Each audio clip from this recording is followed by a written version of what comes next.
வணக்கம் நண்பர்களே, மற்றொரு கலந்துரையாடலில் உங்களோடு இணைந்து கொள்வதில் மகிழ்ச்சி. இன்றைக்கு குறிப்பாக பேச இருக்கின்றபடியும் தமிழர்களுடைய வரலாற்றில் இந்த ஆயுத போராட்டமும் அதற்கான அரசியல் முன்னெடுப்பும் தொடர்பில் தான் பேச இருக்கிறோம். இது தொடர்பில் பேசுவதற்கு உங்களுக்கு நன்கு அறிமுகமான நீண்ட இடைவெளிக்கு ஒரு குறுகிய இடைவெளிக்கு பின் எங்களோடு இணைந்து கொள்கிறார் தமிழ் விடுதலை புலிகளின் முன்னாள் உறுப்பினர் முல்லமதி அவர்கள். வணக்கம் முல்லமதி.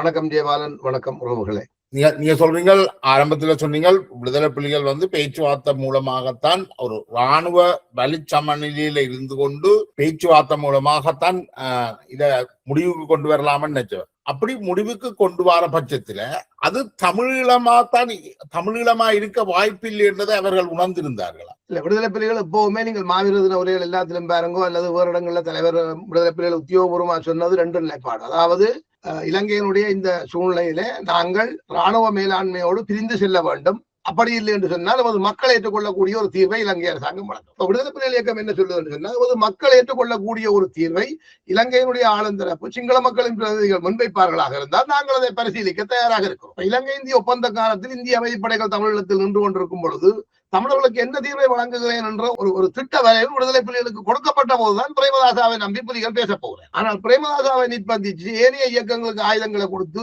புலிகள் தனி ஒரு இயக்கம் புலிகளை அழிப்போம் என்று சொல்லி அமரலிங்கம் வலிக்கிட்டு இந்தியாவோட சேர்ந்து பிரேமதாசாவை நிர்பந்திச்ச பொழுது அமரலிங்கம் இந்தியாவுக்கு எழுதின கடிதத்தை இந்தியா பிரேமதாசாவுக்கு கொடுக்க பிரேமதாசா அதை மாத்தியாவின் கையில கொடுக்க போத்தாரு அமரலிங்கத்தை புலிகள் சுடுகிறாரு. இதெல்லாம் சத்தியமான உண்மைகள். அப்ப அமரலிங்க மக்கள் செய்த மாபெரும் தவறு அது. அப்ப தங்களோட கதிரையை காப்பாற்றுறதுக்காக இந்த ஆயுத போராட்ட இயக்கத்தை இவர்கள் தவறாக நடத்த வழிகிட்ட போது ஆயுத போராளிகளுக்கு ஏற்பட்ட கோபாவசத்தினுடைய விளைவுகள்ல இவர்கள் அளிக்கப்பட்டதுதான் உண்மை. இது இலங்கை இந்திய ஒப்பந்தத்தின் காரணமாக இலங்கை இந்திய ஒப்பந்தத்தில் இருந்து வெளியேறுறதுக்கு புலிகள் இன்னொரு தமிழீழத்துக்கு அப்பாலே ஒரு தீர்வைத்தான் ஏற்றுக்கொண்டு பேச போகிறோம். இலங்கையின் 6வது திருத்த சட்டம் பிரிவினைவாதத்தை நிராகரிக்கிறது. நீங்க பேச முடியாது. ஆனால் விடுதலை புலிகள் இலங்கை இந்திய ஒப்பந்தத்தில் விரும்பியோ விரும்பாமலோ கையெழுத்திட்ட ஒரு தரப்பு. இலங்கை அரசாங்கத்தை பொறுத்தவரையில கையெழுத்திட்டவர் ஜெயவர்தனா அவருடைய ஆட்சி முடிஞ்சு போனதால பிரேமதாச ஆட்சிக்கு வந்ததால மக்களின் ஆணை மாறிவிட்டது. ஆகவே நாங்கள் சொல்றோம் இந்திய படைகளை வெளியேறும் கொண்டு அவர்கள் சொல்லலாம். ஆனால் புலிகள் சொல்ல முடியாது என்றால் புலிகளுக்கு தலைவர் பிரபாகரன் தான், புலிகள் இயக்கம் தான். அவர்கள் எடுத்த நிலைப்பாடு அவர்கள் ஏற்றுக்கொண்டதிலிருந்து அவர்கள் மாறினார். அதனாலதான் அவர்கள் கையெழுத்த வச்சுட்டு வந்து சென்றவர்கள் நாங்கள் வெள்ள சக்தியை எதிர்க்க முடியவில்லை, எங்களுடைய ஆயுதங்களை ஒப்படைக்கிறோம், ஆனால் நமது மக்களுக்கு அநீதி இழைக்கப்படுமாக இருந்தால் நாங்கள் போராடுவோம் என்று சொல்றேன். அதனுடைய வெளிப்பாடுதான் திலீபண்ண 12 தினங்கள் தன்னை அணுவாக அர்ப்பணிச்சு போராடுற கோரப்பாபுலேந்து உட்பட்ட போராளிகள் இயக்க ரகசியத்தை காப்பாற்ற வேண்டும் என்று நாங்கள் எல்லா ஆயுதத்தையும் நாங்கள் ஒப்படைக்கல. அது எல்லாருக்கும் தெரியும். நாங்கள் ஒரு குறிப்பிட்ட ஆயுதங்களை ஒப்படைச்ச நாங்கள் மிச்ச ஆயுதங்களை வச்சிருந்தாங்க. பிறகு திருப்பி பிரேமதாசாவிடம் இருந்து ஆயுதங்களை புலிகள் வாங்கியல இயக்கத்தின் நிலைப்பாடு என்று கேட்டால் நாங்கள் ஒப்படைச்ச ஆயுதங்களுக்கு பதிலாக பிரேமதாசாட்டை ஆயுதத்தை வாங்குறோம். இதுல என்ன தவறு? நாங்கள் போராடி பெற்ற ஆயுதம் எங்கட மக்களின் நிதியில நாங்கள் வாங்கின ஆயுதங்களை ஒரு அமைதி உடன்படிக்கையை கொண்டு வந்து நீங்க வாங்கி கொடுத்துறீங்க. அந்த ஆயுதங்களை எங்களுக்கு திருப்பி தருவீங்களா? அப்புறம் மாட்டியல். அப்ப நாங்கள் அதை வேறு ஒரு வழிமுறையில பெற்றுக்கொள்றோம் என்றுதான் திரவான் தளவத்தை கொடுத்து கருணாட்டை கொண்டு ஆயுதங்களை கொடுத்த விஷயம் நடந்தது. அப்ப அதை விளக்கம் இல்லாம இவர்கள் அரசியல் பேசுறார்கள். விடுதலை அரசியலை இப்படித்தான் செய்ய முடியும். அப்ப விடுதலை புலிகள் தனியாக தமிழீழம் தான் தீர்வு சொல்லி போராடவில்லை. ஆனால் தமிழீழம் தான் அவர்களுடைய இறுதி இலக்காக இருந்தது. என்றால் விடுதலை புலிகள் நம்பினார்கள் இந்த பாராளுமன்றத்துக்கூடாக அல்லது இந்த பேச்சுவார்த்தைகளுக்கூடாக இவர்கள் எந்த தீர்வையும் வழங்க மாட்டார்கள்.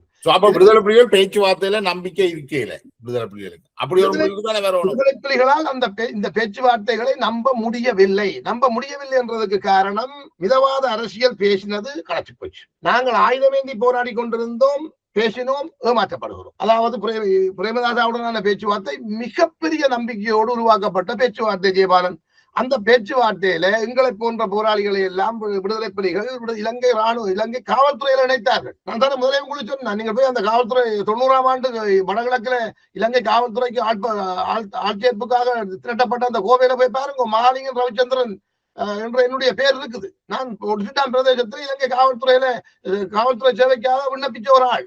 விடுதலை புலிகளுடைய தலைவர் மாத்தியாண்ணையனுடைய அறிவுறுத்தலுக்கு அமைவாக நான் அதுல பதிவு செய்தேன். 90 காலகட்டங்கள் 88, 89, 90 காலகட்டங்கள்ல கொழும்புல தமிழர்களுக்கு எந்த பிரச்சனையும் இருக்கல. தமிழர்கள் ஆயுதமும் கொண்டு திரிகிற அளவுக்கு இருந்தது.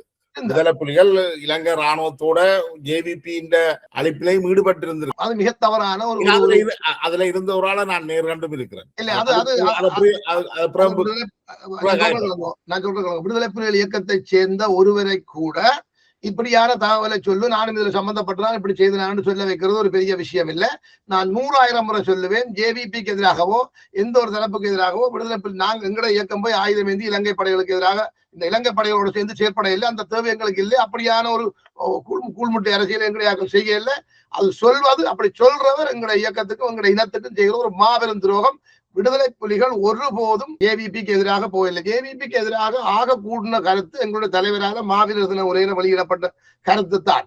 அவர்களுடைய அந்த இடதுசாரிய தமிழர்களை ஒரு தேசிய இனமாக ஏற்றுக்கொள்ளாத, தமிழர்களுக்கு உரிமைகளை மறுக்கிற, இந்திய எதிர்ப்புவாத சித்தாந்தம் கொண்ட ஒரு சகதிக்குள்ள இருக்கிற ஒரு அரசியல் தரப்புன்றதான் ஜேவிபி அப்ப அவர்கள் விடுதலை புலிகள் இயக்கம் விமர்சித்தது. அதே விடுதலை புலிகள் இயக்கத்தின் ஒரு சிரேஷ்ட போராளியாக இருக்கக்கூடிய நான் தான் சொல்றேன், இப்ப ஜேவிபி தன்னுடைய இந்த காலத்தை சரியாக பயன்படுத்தி ஈழத்தமிழர் அரசியலையும் பாதுகாத்து இந்த இனத்தில் இந்த தேசத்தில் 2 தேசிய இனங்கள் இருக்குது. அதே போல தமிழினம், தமிழர்களாக, முஸ்லிம்களாக, கிறிஸ்தவர்களாக, வடக்காக, கிழக்காக, தெற்காக, மலையகமாக பல கூறுகளாக பிரிஞ்சு பலகீனப்பட்ட குப்பை கிடக்குது. அவர்கள் ஒரு தேசத்தில் வாழுகின்ற மக்கள் என்ற வகையில இன்றைய சிங்கள மக்களும் தமிழர்களை தமிழ் பேசும் மக்களை தங்கள் சகோதரர்களாக ஏற்றுக்கொண்டு அவர்களுக்குரிய நியாயமான உரிமையை வழங்கினால் மட்டும்தான் இலங்கைக்கு நல்ல எதிர்காலம் வரும்.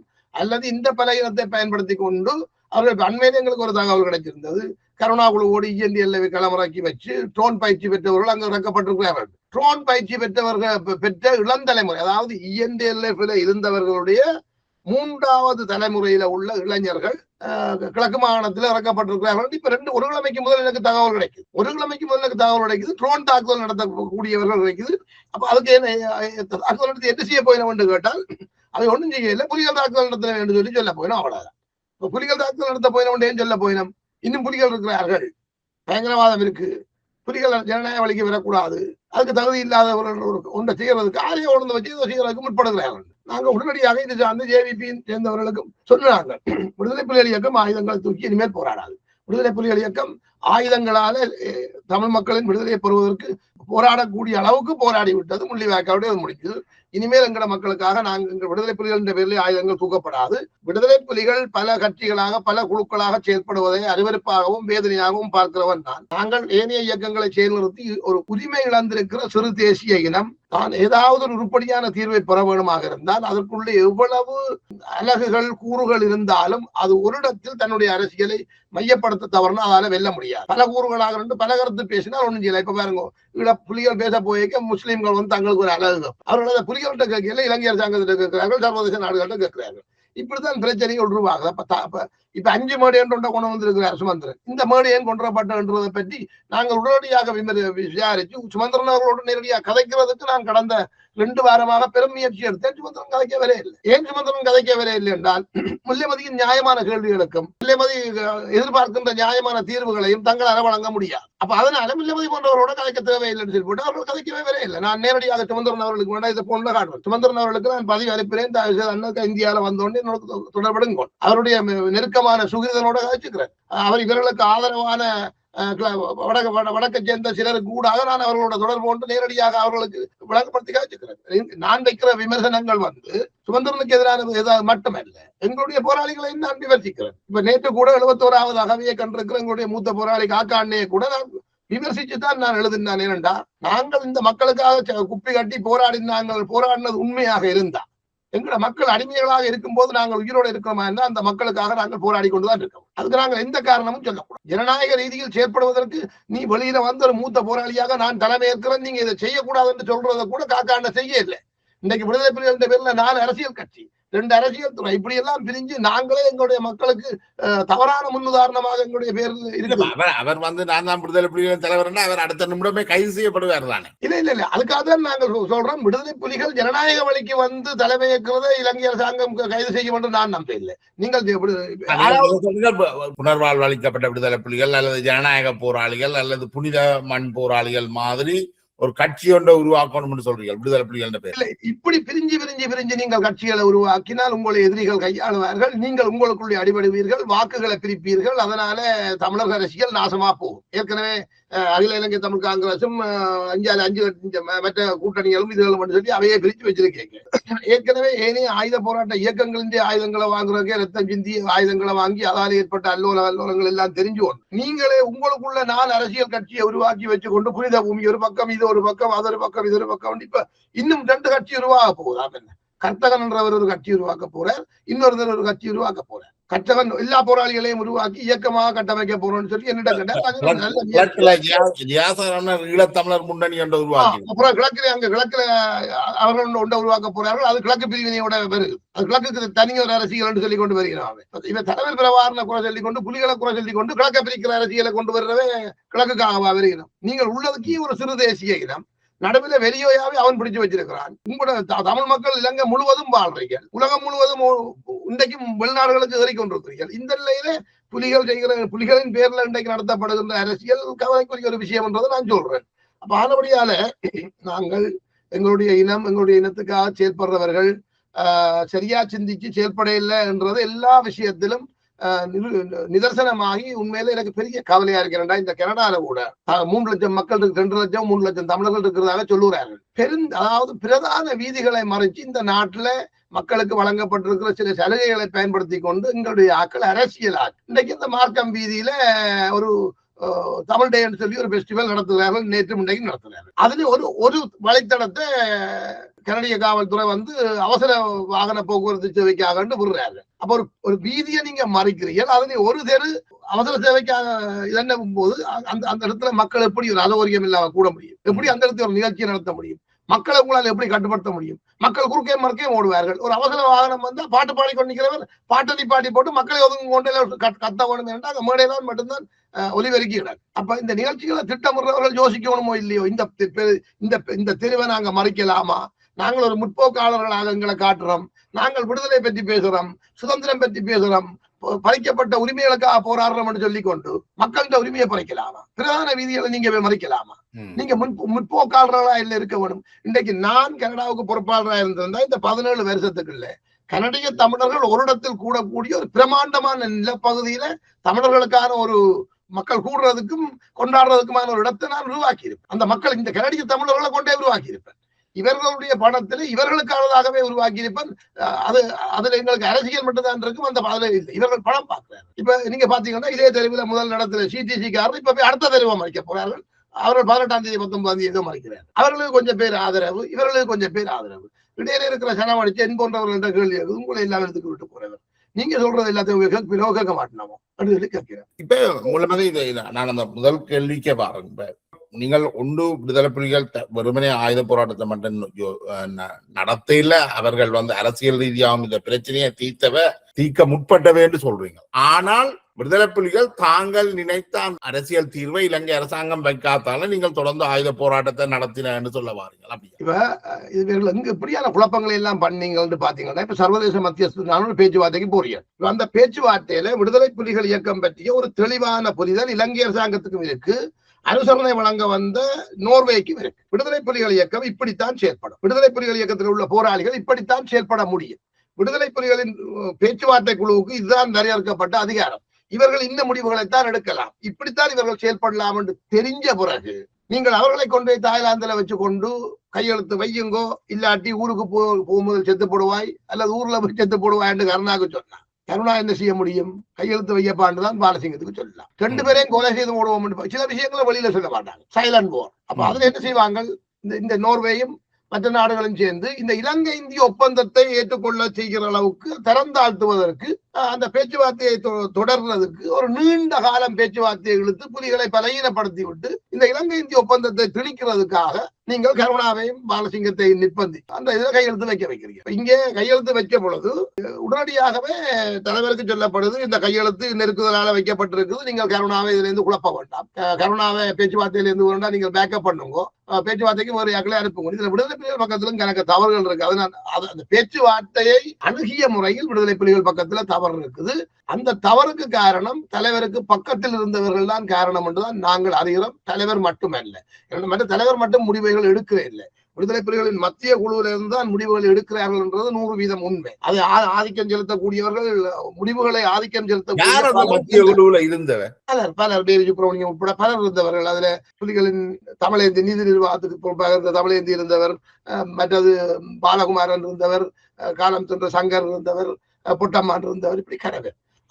அது ஒரு பெரிய ஆக்கள் இருக்கிறது. இது எப்படி அதை விட தனிப்பட்ட தலைவருக்கு தனிப்பட்ட செல்வாக்கு செலுத்த கூடியவர்கள் சொர்ணம் போன்ற பொட்டம்மான் போன்ற தனி செல்வாக்கு செலுத்தக்கூடியவர்கள் அன்னை இப்படித்தான் செய்யணும் என்று சொல்லக்கூடிய இப்ப தமிழ்ச்செல்வன் வெளிநாடுகளுக்கு எல்லாம் வந்து ஆக்களை எல்லாம் சந்திச்சு போட்டு நேரமே தலைவராக அதுக்கு நாங்க விடக்கூடாது பிடிக்கணும். உருத்தகுமார் என்ன சொன்னவர், இந்த பேச்சுவார்த்தையில கையெழுத்து வச்சதை ஒரு பெரிய பிரச்சனையாக்கி ஒரு பெரிய படுதோல்வியாக்கி பெரிய துரோகமான விஷயத்தை செய்து போட்டார்கள் என்ற நிலைப்பாட்டை புலிகள் எடுத்து தலைவர் பிரபாகரன் நீங்க மாத்தியா செய்த மாதிரி எனக்கு துரோகம் செய்து போட்டி கொண்டு கேட்கிற ஒரு நிலைக்கு கொண்டு வந்து விட்டது இந்த உருத்தகுமார் அமெரிக்காவில இருந்து கொண்டு தமிழகத்துக்காக போராடினதான் நடந்தது.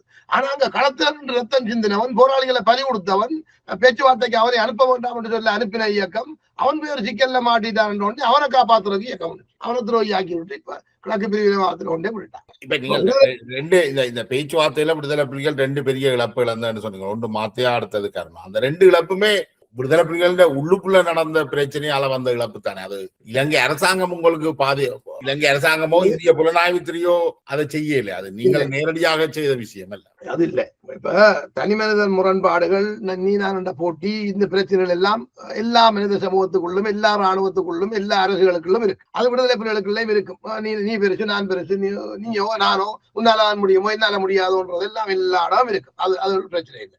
ஆனால் நாங்கள் மாத்தியா அவர்களை இழந்ததும் கருணாவை இழந்ததும் ஒரு மிகப்பெரிய புலனாய்வு போரில் தான் இழந்தாங்க. மாத்தியா அவர்களை இந்த பேச்சுவார்த்தைக்கு அனுப்பிய போது கூட அது மாத்தியாவை அந்த இடத்துக்கு அனுப்பி இருக்கவே கூடாது. அதே போல கருணா அந்த பாடம் எங்களுக்கு இருந்ததால் தான் நான் ஏற்கனவே உங்களுக்கு பேர் கூட சொன்னேன். நான் 3 பேருக்கு சொன்னேன். அதுல ஒருவர் இன்றைக்கும் உயிரோடு இருக்கிறார், வெளிநாடுல இருக்கிறார்.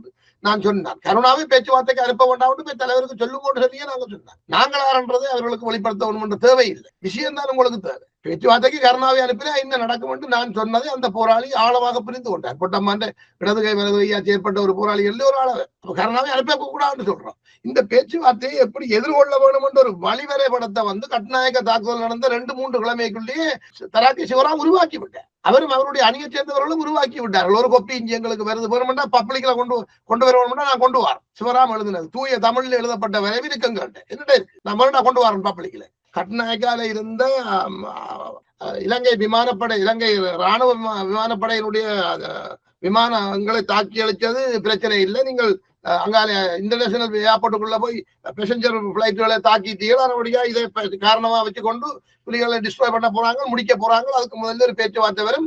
இந்த பேச்சுவார்த்தை தான் கடைசி பேச்சுவார்த்தை. இந்த பேச்சுவார்த்தையை கையாளுறதுலதான் தமிழர்களுக்கு ஏதாவது வாங்கி கொள்ள வேணும். இந்த இடத்துல கோட்டை விட்டா ஒன்றுமே மிஞ்சாது, இயக்கவும் மிஞ்சாது, தலைவர் மிஞ்சார், ஒன்றும் மிஞ்சார். அப்படி இல்ல தலைவரை நீங்கள் பாதுகாப்பா கொண்டே வச்சு கொள்ளலாம். அவர் வந்து வெளியில வந்து ஒன்றும் செய்யலாம். இன்னைக்கு தலைவர் இருக்கிறார் இல்லை என்ற நாடகங்கள் எல்லாம் இதன் பின்னணி எல்லாம் நடந்து கொண்டிருக்கும். இன்னொரு கேள்வி பிரபாகரன் சொன்ன என்னென்றால் தமிழீழம் தான் இறுதி முடிவு, தமிழ்ல இறுதி முடிவு இல்லை முடிவு என்றால் நான் அந்த அரசியலுக்குள்ள நான் வரமாட்டேன். அது பல தடவை சொல்லியிருக்கிறார். நீங்களும் அதை திருப்பி சொல்லி வாருங்க. ஒரு சாதாரண மனுஷனாக ஒரு 30 வருஷம் 40 வருஷம் போராட்டத்தை நடத்தி போட்டு நான் அதுக்குள்ள வரையில நான் ராணுவத்துக்கு பொறுப்பா இருக்கிறேன் என்று சொல்ற ஆளுட்ட என்னென்று ஒரு அரசியல் இருக்க முடியுமா? அரசியலுக்கு வந்தால் அவருக்கு ரோலே கிடையாது. அவர் அதை எதிர்பார்க்கல. அவர் அதாவது நாங்கள் எல்லாம் பெரிய தியாகிகளோ அல்லது எங்கள்கிட்ட லெவல்ல தலைவர் பிரபாகரன் போன்றவர்களை நாங்கள் பார்க்க கூடாது, நினைச்சு கொள்ளணும். அதாவது தலைவர் பிரபாகரன் ஒரு காலகட்டத்திலே விடுதலை புலிகள் இந்த இயக்கத்தை விட்டு வெளியேறி போனவரை திருப்பி எல்லாரும் கதைச்சு கூட்டிக் கொண்டு வந்து தலைமை பொறுப்பை ஏற்க சொல்லுவார்.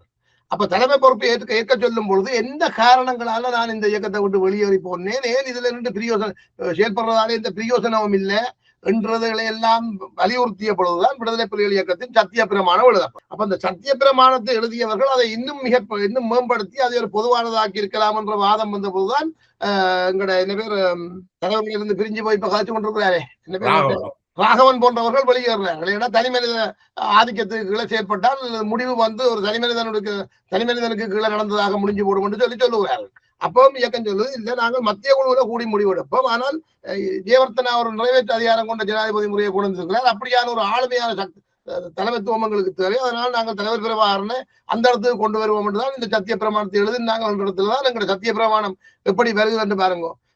எமது இயக்கத்தின் புனித இலட்சியமாம் சுதந்திர சமதர்ம தமிழீழம் காண எனது உடல் உயிர் ஆத்மா அத்தனையும் இணைத்து போராடுவேன் என்று எமது இயக்க தலைவர் மேதகவே பிரபாகரன் அவர்களின் வழிநடத்தலை ஏற்று அவருக்கு என்றும் விசுவாசமாக உழைப்பேன் என்று இத்தால் சத்திய பிரமாணம் செய்கிறோம் என்றதுதான் புலிகளுடைய ஆரம்பகால சத்திய பிரமாணம். இதுல 3 பங்கு தமிழீழ விடுதலைக்கானதாக எழுதப்படுகிறது. இந்த தலைவனை மையப்படுத்தி இந்த போராட்டத்தை வழிநடத்தி செல்ல வேணும் என்றதாலே அந்த தலைவனை மையப்படுத்தியதாக இருக்கணும் என்றதாலே ஒவ்வொரு போராளியும் தலைவனை பின்பற்றணும் என்ற நிலைமை கொண்டு வரப்படும் பொழுது தலைவருக்கு மிகப்பெரிய ஒரு பொறுப்பு கொடுக்கப்படுகிறது.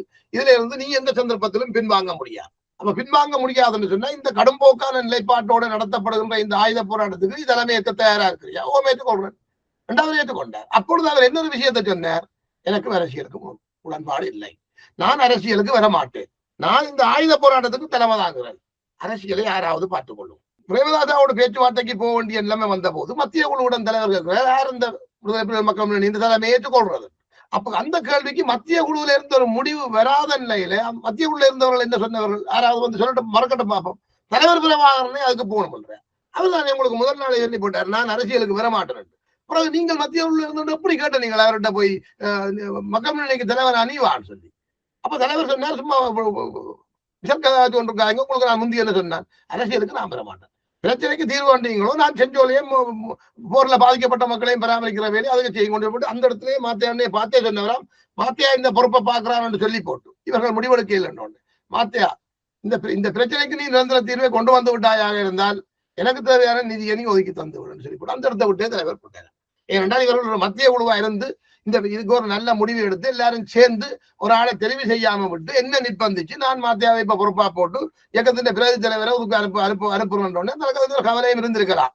அதாவது அவர் அப்படி சொன்னார். அப்படி இவங்க எல்லாரையும் நிராகரிச்சு கொண்டு தலைவர் மாத்தியாவை அனுப்பிவிட அந்த மாத்தியா வந்து வேற கருத்துக்களை இங்க சொல்ல மாத்தியா சொல்றதெல்லாம் அந்நியம் புலை அநியாயம் துரோகம், இவர் இந்தியாவின் ஆளாகி விட்டார், அங்க போயிட்டார் இங்க போயிட்டார் என்று சொல்லி போய் 4 பேர் தலைவர்கிட்ட காதுக்க கூடஞ்சார் தலைவர் என்ன செய்ய முடியும்? நான் இல்ல இந்த மாத்தியா சொல்ல வேண்டாம், எல்லாரும் போடுவார், மத்திய உணவை போட மட்டும் வச்சு கொள்ளுங்க. ராகவன் போனவர் தானே, ராகவனோட கொஞ்சம் பேர் போனவர் தானே, மாத்தியாவை பிரதி தலைவராக மாத்தியாவை பேச்சு மக்கள் முன்னணிக்கு தலைவராக ஏற்றுக்கொள்ள முடிவெடுக்க முடியாத மத்திய குழுவால எப்படி மத்திய சொல்றதை ஏற்றுக்கொள்வார்கள்? இது ஒரு பிரச்சனை. விடுதலை புலிகளுக்கு இந்த மத்திய குழுவுக்கு என்ன பவர் இருந்ததுன்றது ஒரு பெரிய பிரச்சனை. ஏன்னால் செட்டி தனபாலசிங்கத்தையோ அல்லது மைக்கிளையோ கொல்லும் போது பிரபாகரன் மத்திய முடிவெடுக்கல. அந்த காலம் வேற. அப்ப மத்திய குழு இருந்தது, அப்போ மத்திய குழு இருந்தது, ஒன்றுமில்லை இல்ல அப்போ மத்திய குழு இருந்தது. பிரபாகரன் அதை தன்னிச்சையா தான் அந்த முடிவு எடுத்தார். தனபாலசிங்கம் எத்தனையாம் சுட்டுக் கொல்லப்பட்டவர் அவர் நான் நினைக்கிறேன் 70கள் நடுப்பதில் 4-5 பேர் அந்த மத்திய குழுவுல இருந்தவர். அது இப்ப வெளியில சொல்லி ஆனால் அந்த 4-5 பேர் தான் இவரை அந்த செயலை செய்ய வச்சவர்களா இருக்கலாம். ஏன் அல்பர்ட் என்ற விடயத்தை தொடர்பில் தலைவர் பிரபாகரன் பிற்காலத்தில் என்ன சொன்னவரா, நாங்கள் இந்த கூட்டணிக்காரத்த கதையை கேட்டுக்கொண்டு போய் அவரை சுற்றுக்கு தேவையில்லை. சொல்ல இல்லை. அதுக்கு காரணம் என்னென்றால் விடுதலை புலிகளுடைய அந்த அரசியலை பொறுப்பேற்று நின்றவர்கள் ஒரு என்னன்னு சொல்றது, விடுதலை புலிகளின் சத்திய பிரமாணத்தை ஒட்டி தலைவருக்கு யாழ்ரா போடுறோம் என்ற மாதிரி, தலைவருக்கு இதுதான் பிடிக்கும் என்ற மாதிரி அவர்கள் ஒரு நிலைப்பாடுகள் எடுத்தவர்கள். அவர்கள் சரியானவர்களாக இருந்திருந்தால் தலைவர் பிரபாகரன் அப்படி ஒரு வசனத்தை சொன்ன உடனே அப்படி என்ன நாங்கள் அதை பகிரங்கமா அறிவிச்சு விடுவோம். மேல ஒரு இந்த இனத்துக்காக துரோகி ஆக்கி இருக்கிறோம், அதை நாங்கள் மன்னிப்பு கேட்கறது தவறும் இல்லை. இப்படி தமிழரசு கட்சியினுடைய தவறான இதுகளை கேட்டுக்கொண்டு நாங்கள் அவர் பிழையானவர் ஆபத்தானவர் என்று நாங்கள் அவர்களை அழிச்சிட்டோம், ஆனால் அது நாங்கள் பிழையான முடிவை அப்ப எடுத்து போட்டு சொல்றது ஒரு பிழை இல்லை தாரு. அப்ப அதை சொல்லாம விட்டதுக்கு தலைவர் பிரபாகரன் காரணமோட்டா இல்லை. காரணம் யாருன்னு பாத்தீங்கன்னா மத்திய குழுவும் அதுக்கு பின்னால இருந்து அரசியல் தான் காரணம். இது அதுதான் நான் சொன்னேன், தலைவர் பிரபாகரனை நான் அன்றையிலிருந்து இன்று வரை இன்றைக்கும் ஏற்றுக்கொள்றேன் என்று சொன்னால் எந்த மனச்சாட்சிக்கு தெரிஞ்ச அளவுல ஒரு 193 பேரோ 102 பேரை நாங்கள் விவரத்தோட போய் நானும் மாத்திய அன்னை அன்னைக்கு தான் அந்த சாவச்சேரிலவே அன்னையை நாங்கள் சந்திக்கிறோம். நீண்ட உரையாடல தந்திருக்கிறீங்க, பல்வேறு விஷயங்களை காத்துக்கிறோம். நாங்கள் தொடர்ந்து உரையாடுவோம் உள்ளது. அதன் மூலமாக மட்டும்தான் நாங்கள் இந்த பிரச்சனைகளை மக்கள் தளத்துக்கு கொண்டு வரலாம். உங்களோட நேரத்தை ஒதுக்கி எங்களோட வந்து உங்களோட கருத்துக்களை பகிர்ந்து கொண்டமைக்கு மிக்க நன்றி. நன்றி, வணக்கம்.